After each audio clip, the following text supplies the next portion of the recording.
জুলাই শহীদ পরিবারদের এককালীন টাকার পাশাপাশি মাসিক ভাতা ও চাকরির কথা বলা হয়েছে। চাকরিতে এটা কোনো নতুন কোটা হিসেবে যুক্ত হবে না। মঙ্গলবার রাতে নিজের ভেরিফাইড ফেসবুক প্রোফাইলে দেওয়া এক পোস্টে একথা লিখেছেন তথ্য উপদেষ্টা নাহিদ ইসলাম। তিনি আরও লেখেন, পরিবারের কর্মক্ষম কোনো একজন ব্যক্তিকে একেবারের জন্যই যোগ্যতার বিচারে সরকারি, আধা সরকারি অথবা বেসরকারি কোনো প্রতিষ্ঠানে চাকরি দেওয়ার কথা বলা হয়েছে। কোনো প্রতিযোগিতামূলক পরীক্ষার জন্য এটা বিবেচ্য হবে না।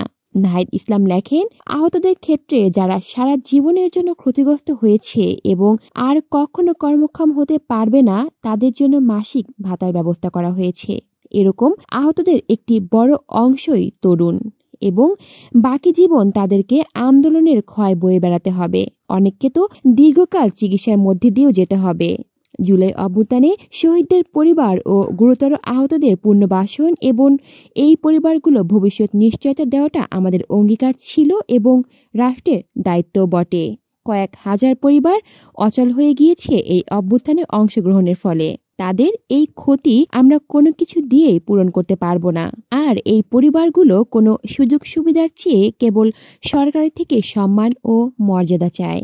কলি শিকদার, বাংলা নিউজ নেটওয়ার্ক।